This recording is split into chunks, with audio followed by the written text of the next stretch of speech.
Nah, kita buka Roma 8 lebih dahulu, ayat 29-30. 29 dulu. Bapak Ibu Saudara, malam hari ini saya mau menyampaikan bahwa rancangan Tuhan yang sempurna itu terjadi dalam hidup kita. Pasti terjadi, katakan amin. Sekali lagi, pasti terjadi. Nah, bagaimana? Nah, saya diberi hikmat membaca ayat ini dari belakang, dari bawah ke atas. Nah, kita nanti akan mengetahui bagaimana rancangan Tuhan itu sempurna dalam hidup kita. Maka kita harus menjaga benar berjalan dalam rancangannya. Visi 10 tahun ke depan, iblis mencoba kita keluar dari rancangannya. Dan rancangannya itu ada di dalam gerejanya, ya. Bapak Ibu Saudara harus mengerti benar. Rancangan Tuhan bukan rancangan kita. Kalau saya tanya rancangan ibu apa? Oh, banyak. Ibu-ibu kalau ditanya rancangannya sampai menjahitkan baju ya termasuk rancangannya. Sampai beli rice cooker dan melakukan apapun kebutuhan rumah tangga, anak, suami. Banyak sekali saudara rancangannya. Tapi firman Tuhan dalam surat Yesaya berkata, rancanganmu bukan rancanganku dan jalanku bukanlah jalanmu. Jadi kita mesti tahu bahwa rancangan Tuhan itu ada di gerejanya, yaitu dalam pekerjaannya. Ya. Yesaya 55 ayat 8, sebab rancanganku bukanlah rancanganmu. Jadi mari jangan tarik Tuhan pada rancangan kita. Katakan amin. Kalau saudara mau mengerti rancangannya sempurna digenapi, nanti kita belajar di Roma 8 ini, jangan tarik Tuhan di rancanganmu. Itu dilakukan oleh bangsa yang tidak mengenal Allah. Dan sampai hari ini Bapak Ibu Saudara sulit sekali mengubah paradigma ini. Ini sudah mengakar. Ya. Orang Jawa bilang sudah ngoyot, Saudara. Sulit. Tapi saya tugasnya membongkar oyot ini. Akar ini akan saya bongkar, saya cabut saudara. Nah, dimulai dari Bapak Ibu Saudara. Supaya kita ini betul-betul murni. Katakan amin. Betul-betul sejati. Ya. Jadi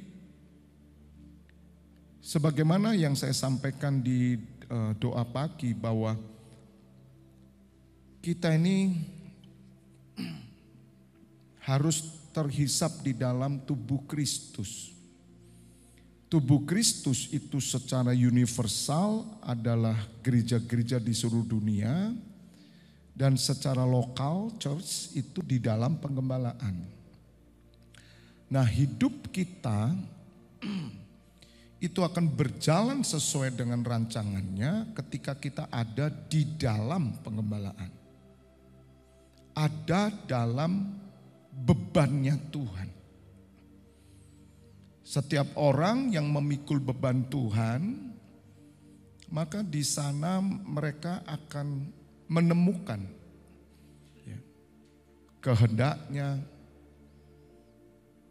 kebaikannya, dan kebahagiaannya. Mengapa Tuhan berkata, "Hai kamu pembuat kejahatan"? Saudara, kata jahat itu jangan hanya dimengerti dengan perbuatan mencuri, membunuh, berzina, menipu orang, dan semua perbuatan-perbuatan yang keji yang melanggar peraturan pemerintah dan norma yang ada. Lebih dari itu Bapak Ibu Saudara. Tuhan berkata, "Hai kamu pembuat kejahatan."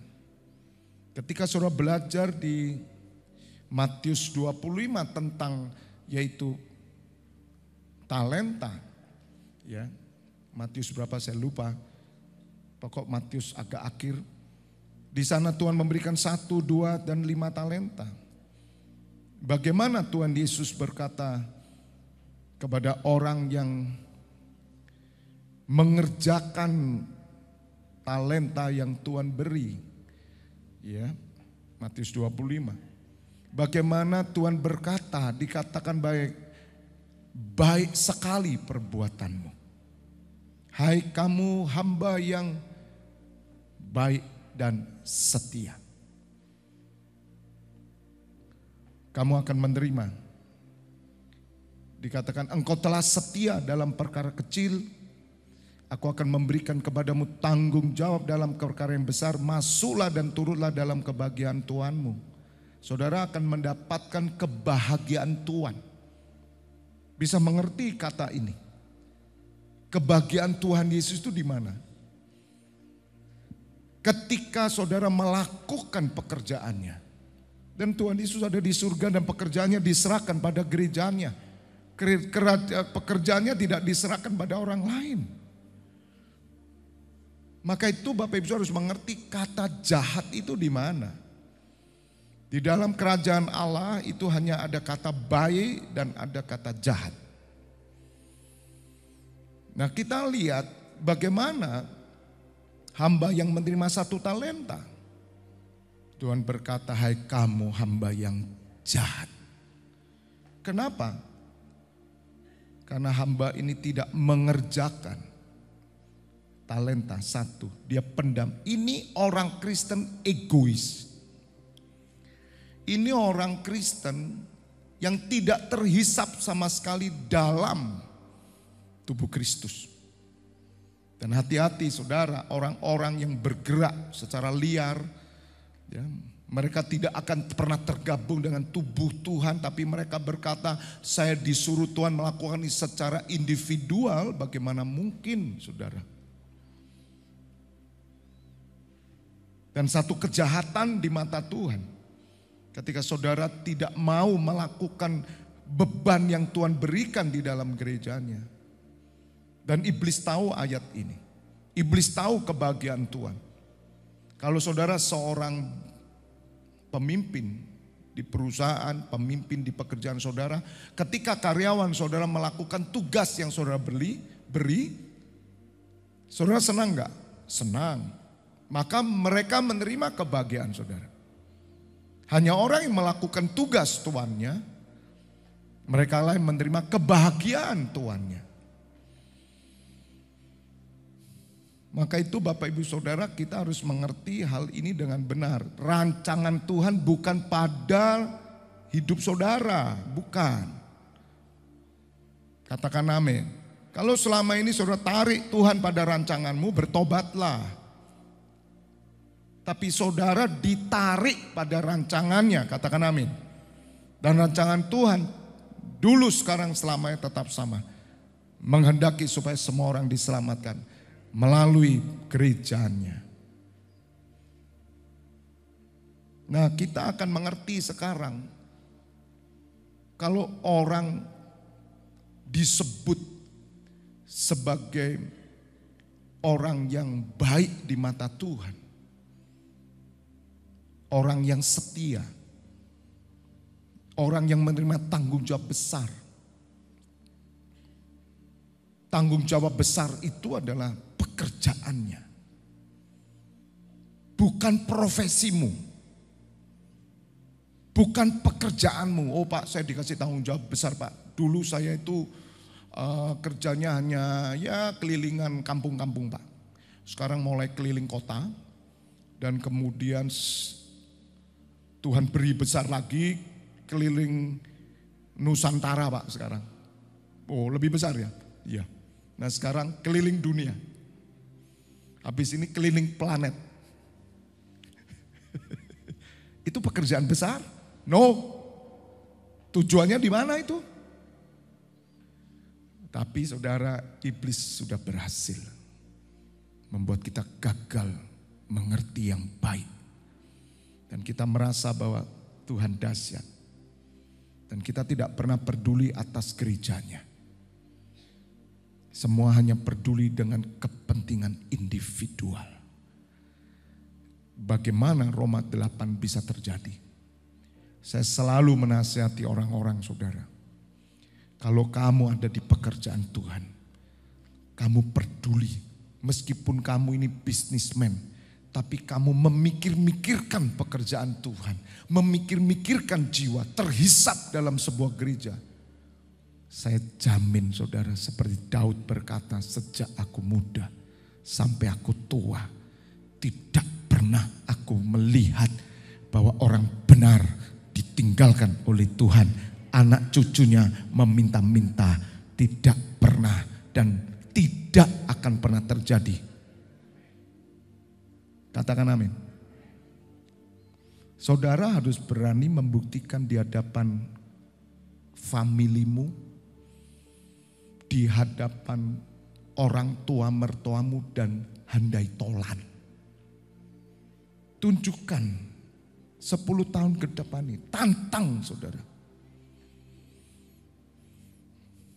Makanya Mazmur 92 itu saya senang.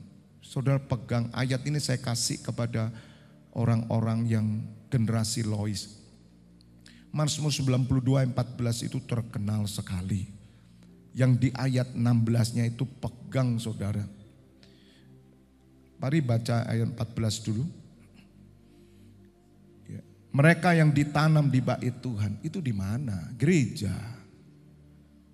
Saudara, kalau saudara belajar semua Alkitab, mengerti tentang pikiran Kristus, Anda akan paham Alkitab. Bahkan Mazmur-mazmur yang dinyatakan, Mazmur 133 sebagaimana di sana dikatakan bahwa hendaknya sungguh alangkah indahnya jika kamu hidup rukun bersama seperti minyak yang turun dari kepala kejangkut, ya di sana kata seperti minyak yang baik. Lihat saudara, itu kan berkat ilahi dari atas, meleleh ke janggut, yang meleleh ke janggutnya Fabianus gitu.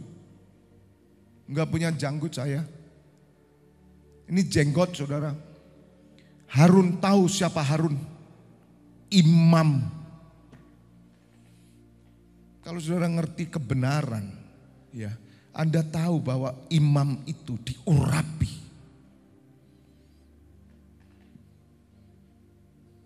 Janggut Harun sampai leher jubahnya, itu pengurapan imam. Siapa imam hari ini? Saudara dan saya. Bagaimana imam tidak pernah menyentuh gereja. Bagaimana imam tidak peduli akan pekerjaan Tuhan di gereja. Hanya bisnis aja di luar. Dan kau sumbang gereja tanpa mengerti tentang kebenaran. Maka Rasul Paulus berkata, yang ku cari bukan persembahanmu tetapi kamu yang aku cari. Demikian Tuhan Yesus berkata, bukan persembahanmu yang ku kenan, tetapi engkau mengenal aku. Ayat 3 dikatakan seperti gunung Hermon, ya embun yang gunung Hermon yang turun ke atas gunung Sion. Sion siapa? Sion itu gereja Tuhan, saudara. Jadi semua ayat itu mengalir kepada baitnya.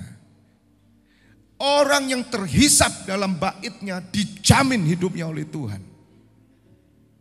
Tidak mungkin tidak terjamin sesuai dengan porsi yang Tuhan beri. Seperti teman-teman ini yang ada di Pondok Pemulihan. Ayo cek hidup mereka. Sesuai porsi mereka. Mereka tidak mungkin punya helikopter. Gak mungkin kemudian Mas Cahyo telepon, Pak saya baru dapat helikopter Pak, second. Tidak mungkin.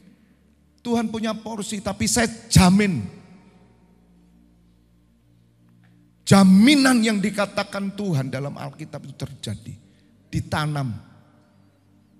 Orang yang ditanam di bait Allah, kembali Mazmur 92. Lihat hidup mereka, saya katakan. Kalau Anda tidak puas, lihat hidup saya. Saudara harus tantang diri saudara. Katakan amin. Karena firman Tuhan itu hidup. Orang yang percayakan firman Tuhan, maka firman itu akan bekerja dalam hidup mereka. Tidak pernah tidak. Masalahnya kita ragu-ragu dan saudara tidak pernah menantang orang lain menunjukkan Tuhan itu benar, adil, Kita cuma tunjukkan kekayaan kita, hasil kerja kita. Saya ini bersyukuri saudara. Kok saya ini tidak muncul di keluarga yang miskin saja ya saudara. Supaya saya bisa tunjukkan saudara bagaimana ikut Tuhan dalam keadaan miskin.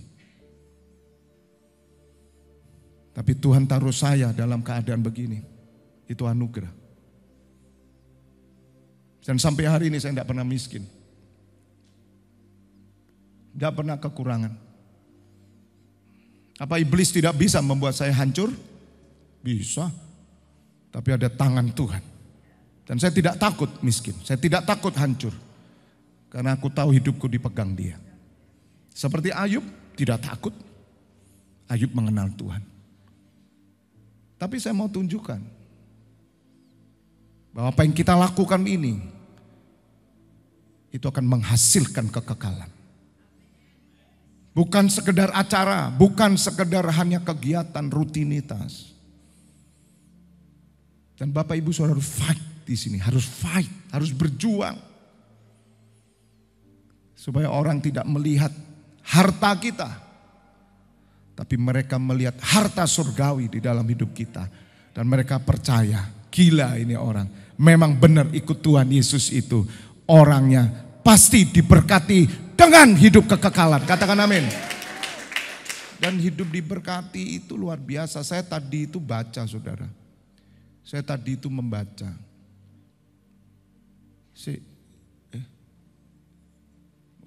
Jamnya enggak podo ya. Jam 8 ya ini hampir. Saya baca tadi itu bagus sekali saudara ya. Surat Bilangan, tolong bukakan dulu ya. Bukan dulu. Saya tunjukkan prinsip ini supaya saudara ngerti dan saudara hidup dengan kekuatan dan kemenangan Tuhan.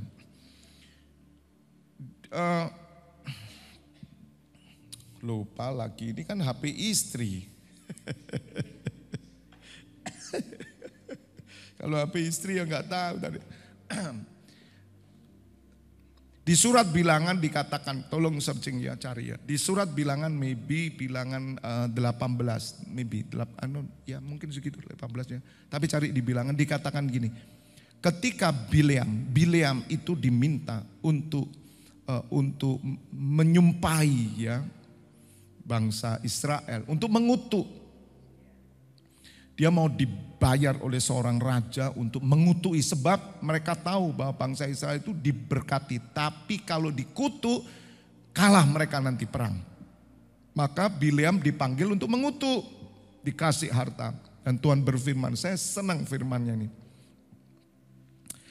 Tidak akan pernah bisa kutuk masuk karena bangsa ini sudah diberkati. Waduh, kaget saya. Tolong carikan yo. Nanti tak kasih Avanza 1 kamu. Bilangan 22 ya. 18 ya. Ini pegang saudara. Saya kaget saudara. Ini bukan teori kemakmuran, bukan. Meskipun saudara pakai sandal jepit, gak punya apa-apa. Kamu itu bangsa yang sudah ditakdirkan. Seperti yang saya katakan ini. Ayat berapa? Berapa? 12. Betul lah, bilangan berapa? Bilangan 22, 12. Monggo dibuka, ayo. Saudara pasti akan meloncat dari kursimu, tembus sampai internet nanti. Kalau faham ayat ini. Lalu berfirmanlah Allah kepada Bileam. Janganlah engkau pergi bersama-sama dengan mereka. Mereka itu siapa? Yang nyuruh ngutui. Bangsa pilihan tuh. Janganlah engkau mengutuk bangsa itu. Sebab, ini loh senang saudara. Mereka telah diberkati. Tepuk tangan. Telah diberkati. Haleluya. Ini bukan kemakmuran saudara. Hidup saudara itu telah diberkati dan engkau pasti jadi berkat. Orang yang disebut kaya itu hidupnya memberkati orang lain, katakan amin. Itu kaya. Karena kaya itu Anda mempunyai sesuatu. Petrus berkata, emas dan perak tidak ada padaku.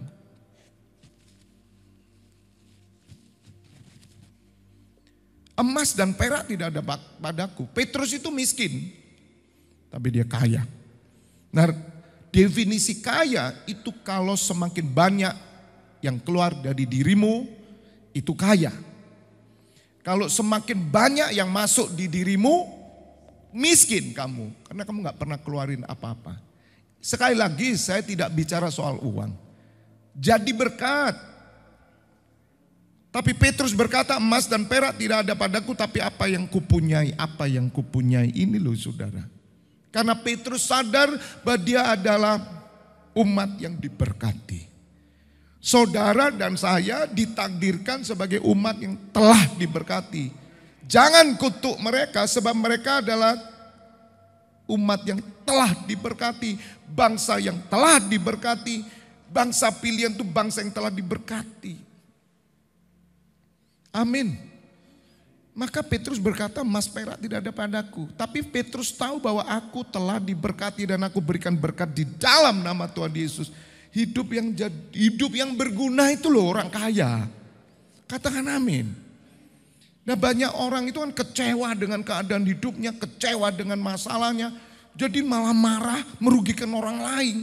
Saudara, kalau engkau gak benar jadi berkat, gak berguna, hidupmu itu gak berguna bagi masyarakat, bagi orang lain. Sekali lagi jangan ngomong uang lah. Berguna gitu loh. Orang tuh ngelihat kamu itu seneng. Ini orang kalau datang mesti bermanfaat. Itu orang diberkati Tuhan.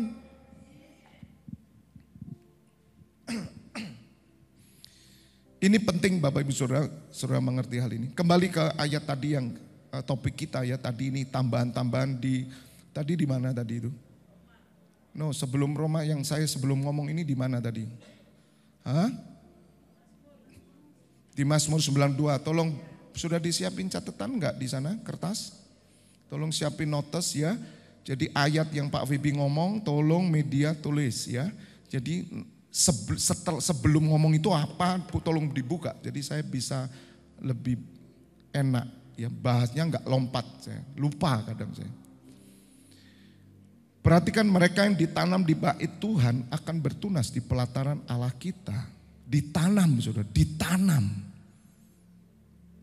Ayat 15, pada masa tua pun, masa tua itu bukan sekedar umur, tetapi dalam hidup saudara, ya, yang semakin hari saudara semakin bertambah umur, setiap musim saudara masih berbuah. Lihat saudara, berbuah loh. Menjadi gemuk dan segar. Ini bukan bicara soal fisik. Sejak 98 sampai hari ini saudara, 25 tahun saya mengalami ini. Karena menghidupi firman. Karena saya suka tantang orang, lihat saya. Kenapa saya suka tantang orang? Memecut saya juga. Itu saya sedang bernubuat dalam hidup saya. Dan saya sedang memproklamirkan hidup saya kepada kuasa jahat. Berani saudara. Orang yang sudah 10 tahun, 15 tahun Kristen. Kalau engkau tidak berbuah bagi gerejanya, gemuk dan segar. Maaf saudara. Saudara belum memenuhi rancangan Allah sempurna. Jangan anggap remeh. Saudara berkata, Tuhan Maha Pengasih dan Pengampun. Betul. Kalau saudara jatuh pasti diampuni. Betul, dia angkat saudara. Tetapi jangan mau jatuh, saya katakan. Nilaimu beda. Saya bertahan loh saudara. Kalau saya jatuh, Tuhan Yesus pasti angkat saya. Tapi saya tidak mau jatuh dan gagal. Kalau saudara tidak start ini, maka engkau enggak akan pernah bisa mengetahui rancangan sempurna. Jadi jangan main-main dengan kata-kata Tuhan yang Maha Pengampun. Anda meremehkan, Anda coba berbohong dengan orang lain, menipu orang lain, melakukan hal yang tidak berguna, bahkan engkau hancur, jatuh, kemudian Anda bertobat, bangkit, pasti bangkit. Tapi nilainya lain, saudara. Saya tidak mau meremehkan kasih karunia ini. Sebab di bawah kita ada banyak orang menunggu, menanti keselamatan yang datang dari Tuhan melalui kita. Bayangkan kalau saya jatuh, dosa, zina, apa yang terjadi? Luka banyak orang terjadi, betul? Saudara pasti terluka. Saudara pasti terluka. Jangan ngomong Tuhan Maha Pengasih Penyayang, amin. Dan saya pasti bangkit. Kalaupun saya dipenjara karena zina, saudara, Tuhan pasti ngampuni saya. Tapi hancur hidup jemaat. Jadi saya nggak mau main-main dong. Jadi jangan remehkan pertobatan. Jangan sok Anda nggak apa-apa nanti Tuhan pasti ngampuni. Betul, tapi nilaimu beda.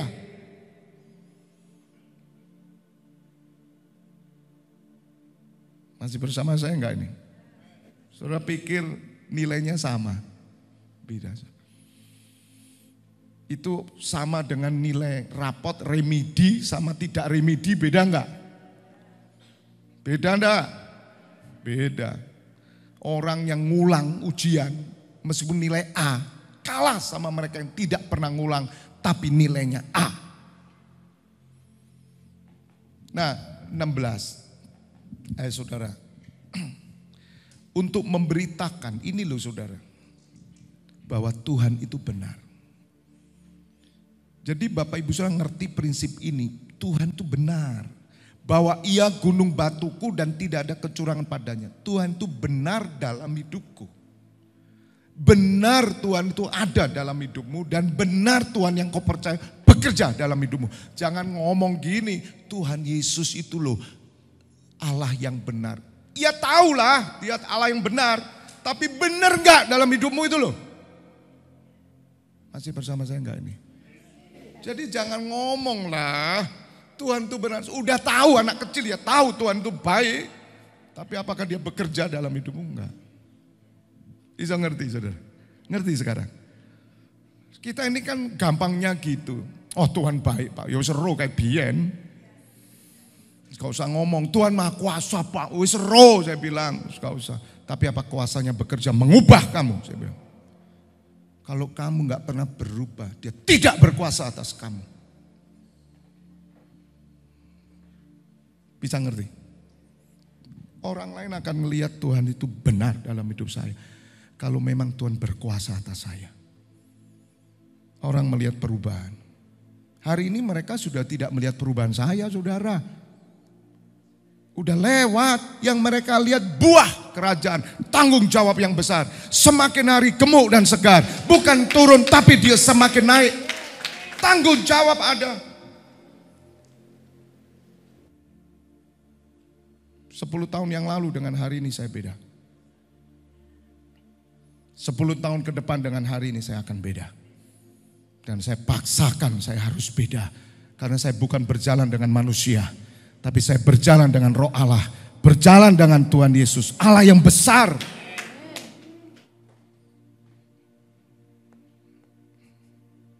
Sampai mereka berkata Tuhan itu benar saudara. Nah ini yang saya ajak saudara. Jadi jangan pernah excuse lagi ya, anak-anak saya ini. Memang Tuhan pengampun, oke? Tapi jangan main-main dengan pengampunannya. Saya cuma pesan satu, karena ada banyak orang lihat Tuhan itu benar gak sama kamu. Sampai hari ini saya bersyukur masih menjaga kebenaran Tuhan dalam hidup saya. Sampai setiap lutut akan bertelut dan mengaku Yesus adalah Tuhan. Katakan amin. Stay, setia, setia, setia sampai mati. Tuhan, makanya gereja ini nanti 23 September itu banyak yang mau datang. Mau ngelihat katanya jemaatnya Pak Febi itu gimana ya. Soalnya saya promosi saudara loh, saya bilang. Tahu nggak jemaat yang kami gembalakan, yang saya gembalakan. Itu kalau saya bilang serah nyawa, dikasih nyawanya sama saya. Oh bener Pak, lo bener siap mati mereka. Melaratnya nggak takut kok mereka. Mosok Pak, Loh ada saksinya itu Wawan kesini dia lihat ibunya Buriani. Pak Wibi jemaatmu itu militan kabeh. Wah, Pak, saya tiap minggu, tiap hari gembleng mereka. Itu orang tidak takut miskin. Gila. Mereka penyembah yang sejati, mereka pendoa syafaat. Di JKI FLTF Church itu taruhannya nyowo gitu loh. Sumpah kita itu mati. Jadi kalau pelayanan jemaat di sini sampai mati bisa. Amin. Nanti 2-3 mereka mau lihat wajah-wajah yang berani mati itu. Nah kalau saudara berani mati, saudara, wes salah saudara. Saudara tidak akan pernah main-main dengan kejatuhan. Anda akan terus bangkit dan menang. Bersama Tuhan kita cakap menanggung segala perkara. Amin, amin, amin, amin, amin.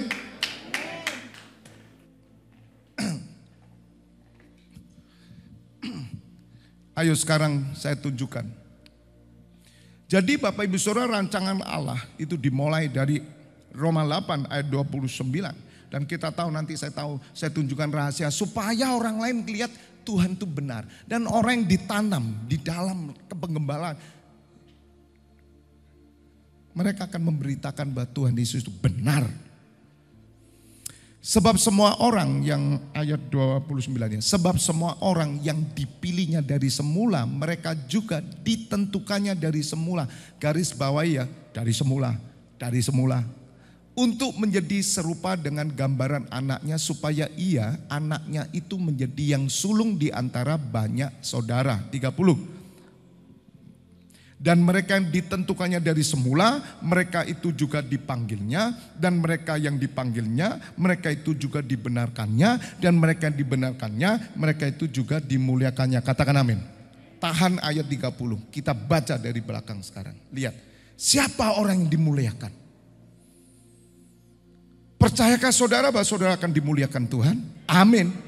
Lihat hidup saya pokoknya. Tahun 98 ke bawah siapa sih Fabianus? Paulus tuh bilang kami itu gak punya nama, kami tidak terpandang, kami tidak dikenal. Tapi kalau hari ini kami dikenal, kami dimuliakan, itu semua anugerah. Itu benar saudara. Sebelum saya jadi gembala juga kok. Ya, karena roh Tuhan ada pada kita, kemuliaannya ada pada kita. Jadi siapa orang dimuliakan Allah? Mereka adalah orang yang dibenarkan. Jadi percayalah Bapak Ibu Saudara sudah dibenarkan. Amin. Siapa orang yang dibenarkan? Loh, mereka yang dipanggil.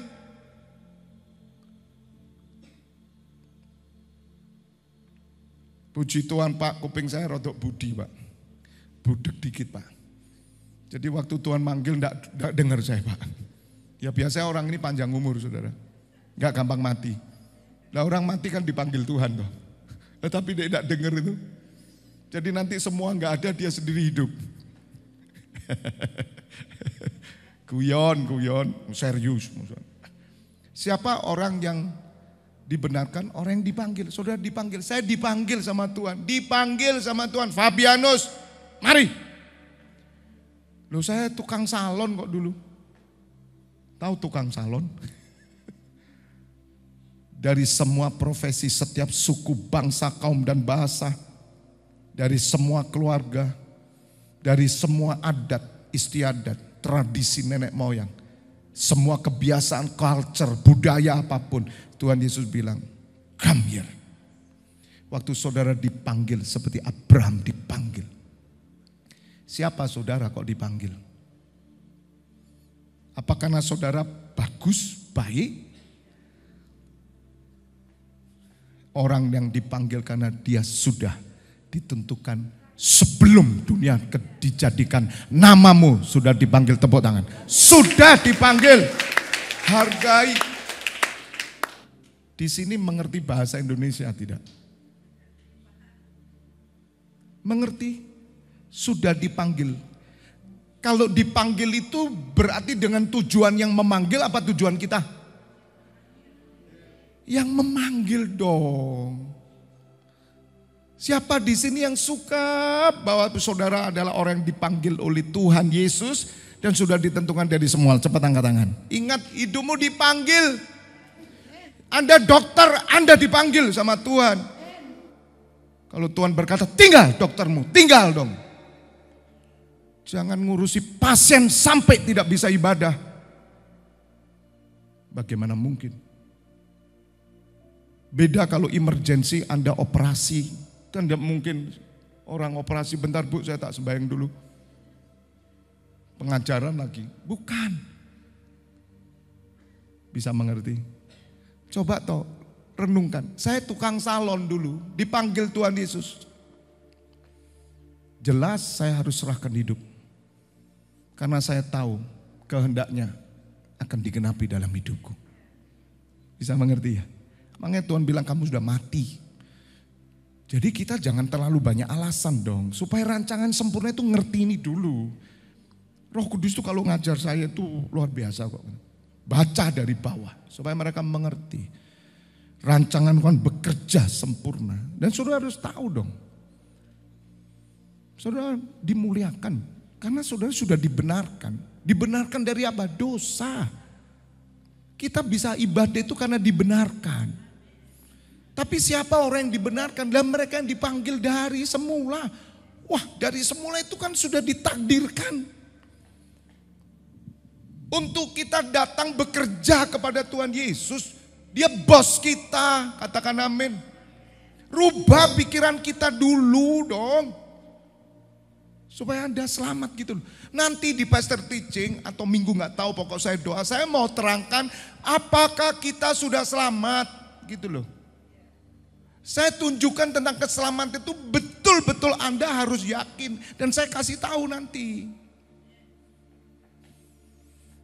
Gak bisa orang berkata aku sudah selamat. Bagaimana aturan selamat itu di mana? Tapi saudara harus yakin dulu seperti hal ini. Kamu harus yakin bahwa kamu sudah dipanggilnya.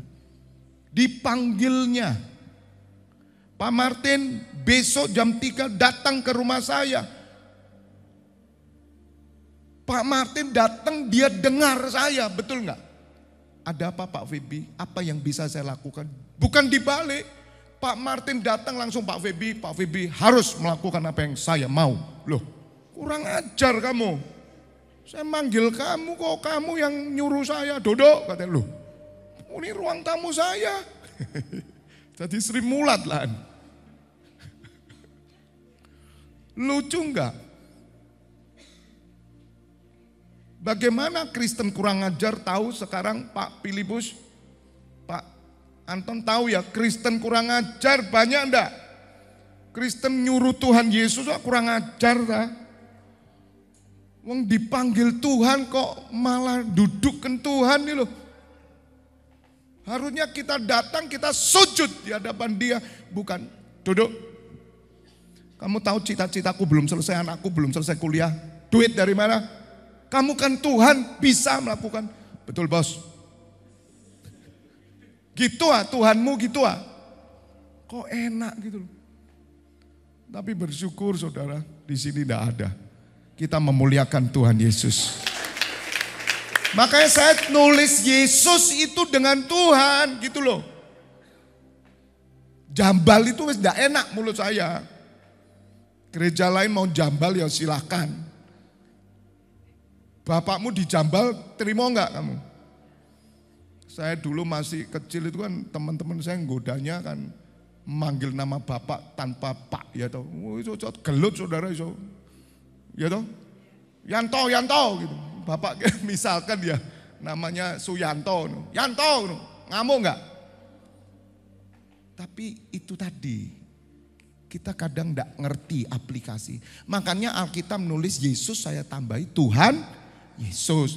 Kalau namanya bapakmu siapa? Yanto. Tapi kalau manggil siapa? Pak Yanto. Kan gitu. Zamannya Bapak Presiden Soeharto kita diajar sangat sopan santun. Hari ini ndak ono saudara. Makanya gambar di truk itu Pak Harto, ada fotonya enak di zamannya. Kan gitu. Zamanku apa saiki. Terus terang zaman dulu. Itu coba penyiar-penyiar TV. Mana berani ngomong Soeharto. Ndak pernah.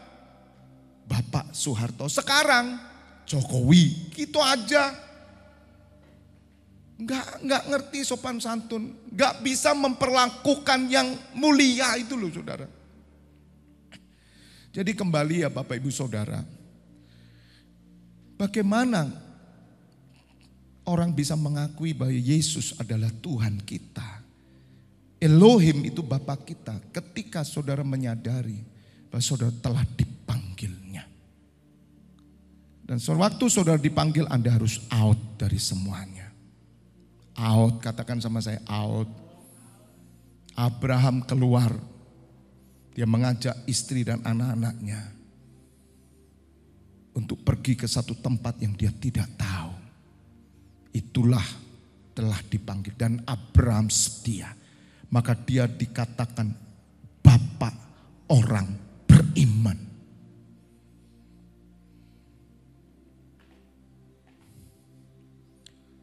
Dan siapa yang dipanggil?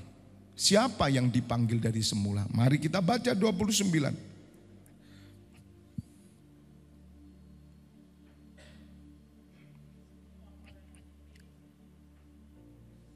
Mereka yang dipanggilnya adalah, ayat 30 dulu.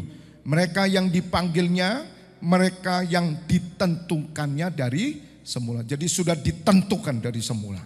Amin. Siapa yang ditentukan dari semula? Untuk apa? Ditentukan dari semula untuk apa? Ayat 29. Ditentukan serupa dengan gambar anaknya. Gitu loh. Maka itu pastor teaching saya ajarkan wajib hidup sama seperti Tuhan Yesus hidup. Baca Tuhan Yesus hidupnya apa? Baca itu hidupnya.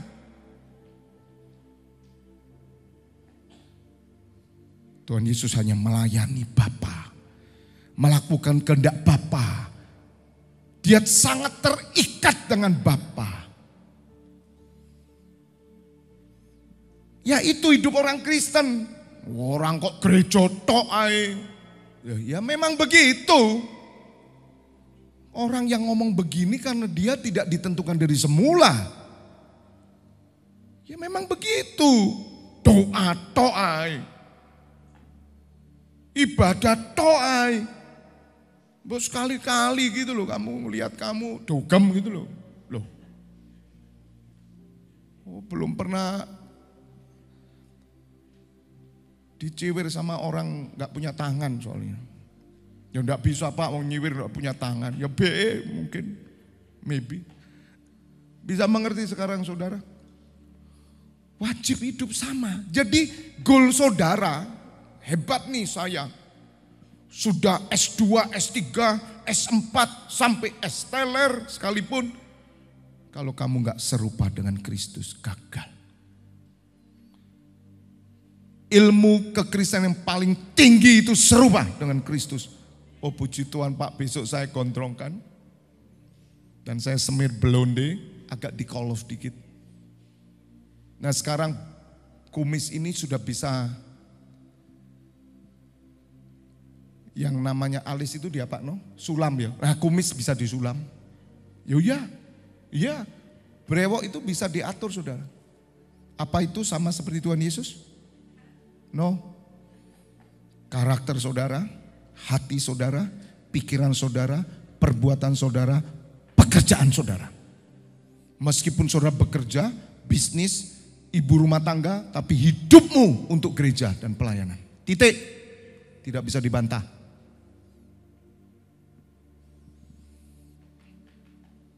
Dan itu kebenaran. Puji Tuhan Pak, ya enak punya gereja ya Pak ya. Gereja enak ya Pak. Orang yang berani ngomong gitu, taruhan sama saya. Saya kasih waktu kamu 1 tahun, buka gereja. Saya tunggu, saya mau lihat kamu. Gereja sana coba. Lega sampean kayak coro. Ayo sing ngomong wani gitu sama saya di hadapan saya, ini kan streamingnya. Enak kalau gitu Pak ya. Jadi gembala, buka gereja, buka pakai uangmu. Saya mau lihat apakah Tuhan hadir. Daisa saudara. Sampean buka warung iso, buka gereja ora iso. Boten sakit sampean, ngerti? Meskipun kamu gelar S2 sekalipun, buka gereja. Kalau Tuhan Yesus tidak menyuruh kamu buka, maaf saudara ya, maaf ya, mencret gak kira buka sampean. Pikir enak orang ngomong gitu, gereja. Ya silakan Anda. Saudara, gereja hadir itu karena Tuhan berkenan membuka. Walaupun ada gereja-gereja yang ada Tuhan yang tidak berkenan, tapi tidak mudah bagi gereja. Nah, siapakah orang-orang yang ditentukan dari semula? Adalah orang yang dipilihnya dari semula. 29:30 itu renungkan 40 hari. Kalau perlu ketikan, taruh di pagar rumah. Haleluya. Kamarmu, kamar mandi. Renungkan.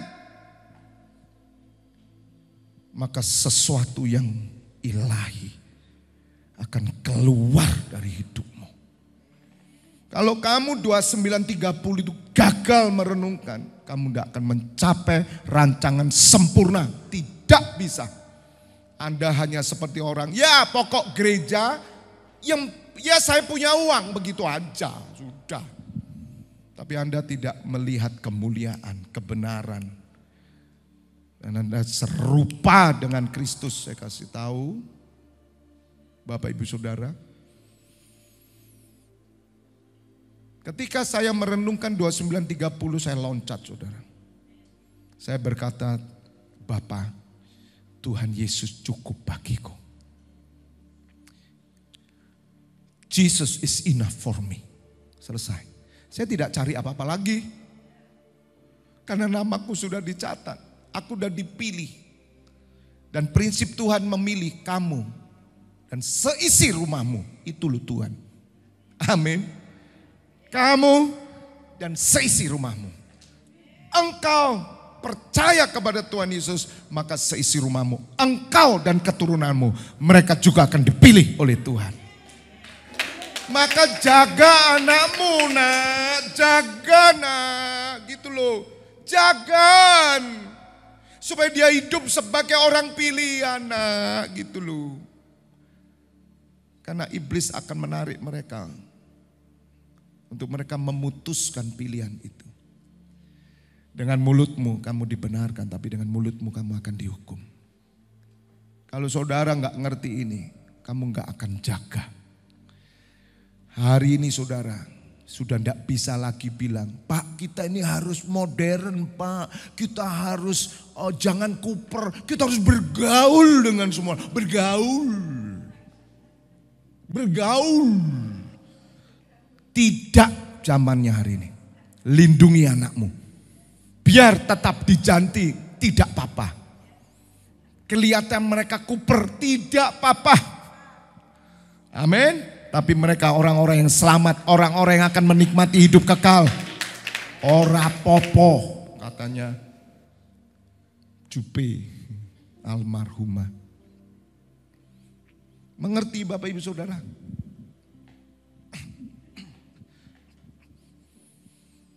Kok pas ya 20, 29 situ 29 juga. Tak tambahi 1 saudara. Naik sekarang 28. Maka ini terjadi gitu loh Bapak Ibu Saudara. 28-nya. Ini terjadi. Jadi enggak mudah loh ayat ini. Kita tahu sekarang bahwa Allah turut bekerja. Yes. Dan itu saya alami. Ya, dalam segala sesuatu untuk mendatangkan kebaikan bagi mereka yang mengasihi Dia, yaitu bagi mereka yang terpanggil sesuai dengan rencana Allah. Siapakah orang yang terpanggil sesuai dengan rencana Allah? Oh, orang yang dimuliakan, dibenarkan, sudah dipanggil, dipilih semula, dan mereka yang sudah ditentukan dari semula. Kalau saudara tahu bahwa saudara sudah ditentukan dari semula sebagai orang yang telah diberkati, maka tidak ada satu kutuk pun masuk dalam hidupmu. Saudara harus tahu ini, bagi mereka yang terpanggil sesuai dengan rencana, tidak semua orang loh saudara. Tapi itu terjadi bagi mereka yang ngerti. Maka dikatakan kita tahu sekarang. Itulah berimanlah. Berimanlah di 29:30. Berimanlah. Kalau kamu beriman, kamu akan berjalan pada iman yang timbul dari firman. Maka firman itu akan bekerja. Dan Tuhan bekerja, sungguh saudara.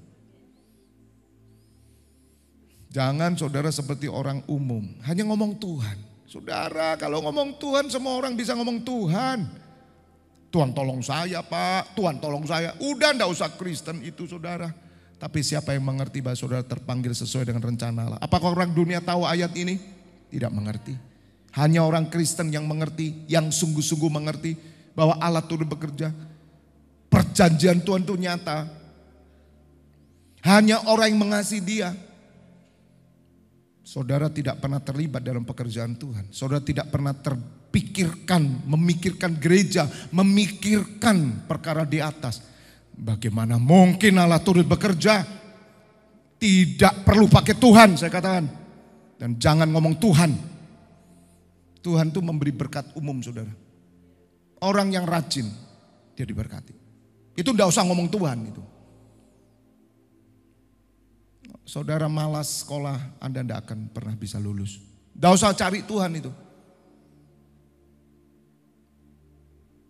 Bagaimana kita nggak pernah peduli dengan pelayanan, tidak pernah peduli dengan ibadah, terus saudara ngomong Tuhan memberkati. Gombal saya bilang. Tuhan itu ada berkat khusus.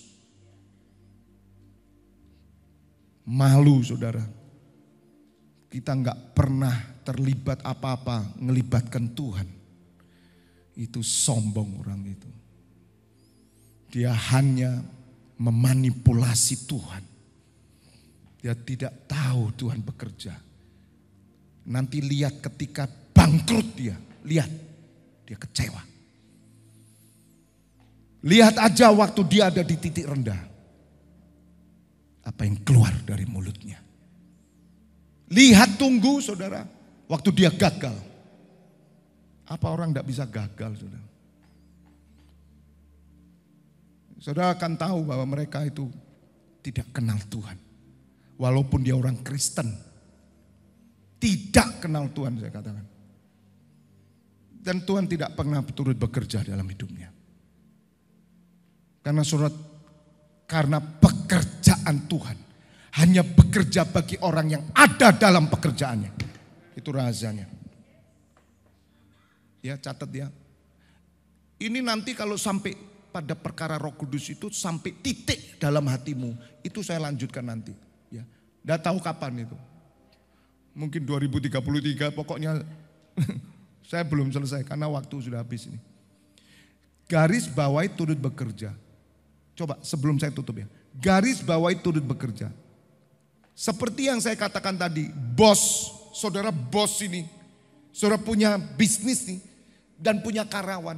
Saudara akan turut bekerja ketika karyawanmu bekerja. Katakan amin. Berapa banyak bos-bos itu sudah mikir-mikirkan karyawan. Bahkan mereka ada yang diberikan hadiah ke tanah suci. Betul nggak? Pingin dia ngasih anaknya nggak sekolah. Udah dipikirkan itu. Coba karyawannya masuk aja telat 2 jam lagi. Kira-kira gimana? Bosnya turut bekerja nggak di sana? Tidak. Masih bersama saya nggak? Ngerti nggak? Ngerti ya sekarang? Bagaimana Tuhan memikirkan kita? Kalau kamu ada di pekerjaannya. Kalau you tidak ada di pekerjaannya, no way. Dia nggak turut bekerja. Kecuali dia akan panggil kamu, proses kamu untuk masuk di pekerjaannya. Itu dia akan bekerja. Jadi prinsip Tuhan itu gitu. Dia turut bekerja dalam segala sesuatu mendatangkan kebaikan bagi mereka yang mengasihi Dia. Siapa yang mengasihi Dia? Mereka yang bekerja pada pekerjaannya. Yang melakukan kehendak Allah. Yang peduli akan perkara di atas. God bless you all.